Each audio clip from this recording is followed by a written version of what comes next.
যে তিনটি কারণে মানুষকে জাহান্নামের দিকে নিয়ে যাবে। বিসমিল্লাহির রহমানির রহিম, ওয়াসসালাতু ওয়াসসালামু আলা রাসূলিল কারীম ওয়া বা'দ। প্রিয় সম্মানিত দিনী ভাইয়েরা, দিনী বোনেরা, আজকে আমি আপনাদের সম্মুখে এমন তিনটি বিষয় নিয়ে আলোচনা করব যেগুলি মানুষকে ধীরে ধীরে জাহান্নামের দিকে নিয়ে যায়। যদি আমরা আজই সতর্ক না হই তাহলে কিন্তু আমাদেরকে পস্তাতে হবে। প্রিয় দিনী ভাই ও বোনেরা, সেই কাজগুলোর মধ্যে প্রথম কাজ হচ্ছে নামাজে অবহেলা করা। আমরা সবাই জানি ইসলামের 5টি স্তম্ভের মধ্যে দ্বিতীয়ত স্তম্ভ হচ্ছে নামাজ। যে ব্যক্তি ইচ্ছাকৃতভাবে নামাজে অবহেলা করে সে নিজেরই ক্ষতি করে বসে। আল্লাহ রাব্বুল আলামিন সময় মতো নামাজ পড়ার ব্যাপারে কোরআন কারিমে ইরশাদ করেছেন, ইন্নাস সালাতা কানাত আলাল মুমিনিনা কিতাবাম মাওকুতা। নিশ্চয়ই নামাজ নির্দিষ্ট সময়ের আদায় করার জন্য ফরজ করা হয়েছে। সূরা আন-নিসা আয়াত 33। রাসূলুল্লাহ সাল্লাল্লাহু আলাইহি ওয়াসাল্লাম তিনি ইরশাদ করেছেন, আউয়ালু মা ইউহাসাবু বিহিল আবদ ইয়াউমাল কিয়ামাতিস সালাহ। কিয়ামতের দিন আল্লাহ রাব্বুল আলামিন সর্বপ্রথম নামাজের হিসাব নেবেন। প্রিয় ভাই সব, তাহলে আজ থেকে শত ব্যস্ততা এবং নানান কাজ, নানান টেনশন, নানান দুশ্চিন্তা সব অজুহাত না দিয়ে আসুন আজ থেকে আমরা নামাজের হেফাজত করি। 2 নম্বর যে কাজটি আমাদেরকে জাহান্নামে নিয়ে যাওয়ার জন্য, সেটি হচ্ছে গীবত করা, পরনিন্দা করা। অনেক মানুষ নিজের হাত পা দিয়ে নয়, বরং নিজের জিহ্বা দিয়ে নিজকে নিজে ধ্বংস করছে। আল্লাহ পাক বলেন, ওয়ালা ইয়াগতাব বা'দুকুম বা'দান।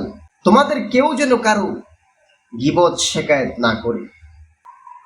রাসূলুল্লাহ সাল্লাল্লাহু আলাইহি ওয়াসাল্লাম তিনি ইরশাদ করেছেন, মানুষকে তাদের মুখের উপর জাহান্নাম নিক্ষেপ করার প্রধান কারণই হচ্ছে তাদের জিহ্বারই ফসল। কত কঠিন কথা আল্লাহর নবী মুহাম্মদ রাসূলুল্লাহ সাল্লাল্লাহু আলাইহি ওয়াসাল্লাম বলছেন, অথচ সেই জিহ্বা দিয়ে আমরা অপরের গীবত করি, পরনিন্দা করি, দুষ্টুতি খুঁজে বেড়াই। কত বড় অন্যায় কাজ আমরা করছি। দিনী ভাইরা, 3 নম্বর যে কাজটি আমাদেরকে জাহান্নামে নিয়ে যাওয়ার জন্য, সেটি হচ্ছে অহংকার।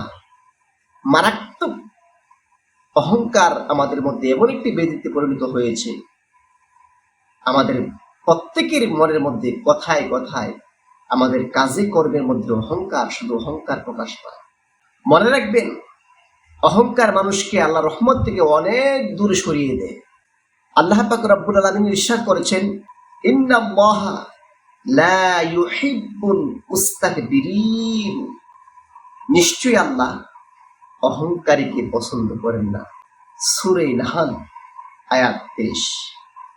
আল্লাহর নবী মুহাম্মদ রাসূলুল্লাহ হাদিসের মধ্যে ইরশাদ করেছেন, লা ইয়াদখুলুল জান্নাতা মান কানা ফি কলবিহি মিসকালা যাররাতিন মিন কিবর। যার মধ্যে অনুপরিমাণ অহংকার থাকবে সে জান্নাতে প্রবেশ করবে না। কত কঠিন কথা আল্লাহ নবী বলেছেন, অথচ সেই অহংকার আমরা ছাড়তে পারি না। মানুষের সঙ্গে কথা বলতে অহংকার, পোশাক পরিচ্ছদ নিয়ে অহংকার, বাড়ি গাড়ি নিয়ে অহংকার, নিজের সন্তানাদি নিয়ে অহংকার। এত অহংকার কিসের আপনার আমার? আসুন আজ থেকে আমরা অহংকার আমাদের শরীর থেকে, আমাদের মন থেকে ধুয়ে মুছে পরিষ্কার করে নিই, আমরা আল্লাহর দিকে ফিরে আসি। আসুন আজ থেকে আমরা নামাজের প্রতি যত্নবান হই এবং জিহ্বার হেফাজত করি, তথা গীবত, শিকায়েত, পরনিন্দা, এই সমস্ত খারাপ কাজগুলো থেকে আমরা দূরে থাকি। আমাদের থেকে অহংকার ত্যাগ করি, আল্লাহর কাছে তওবা করি। কারণ আজ যদি আমরা আল্লাহর কাছে ফিরে আসি।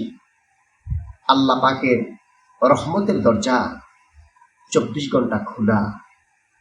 আসুন আজ থেকে আমরা নামাজি হই, অহংকার মুক্ত জিন্দেগি করি এবং গীবত, শিকায়াত, পরনিন্দা, হিংসা, রিয়া এগুলো আমাদের অন্তর থেকে পরিষ্কার করে আমরা দ্বীনের সঠিক পন্থাকে অবলম্বন করি এবং আল্লাহর বিধান, রাসূলুল্লাহ সাল্লাল্লাহু আলাইহি ওয়াসাল্লামের আদর্শ মোতাবেক আমাদের জিন্দেগি সুন্দর করে সাজিয়ে তুলি।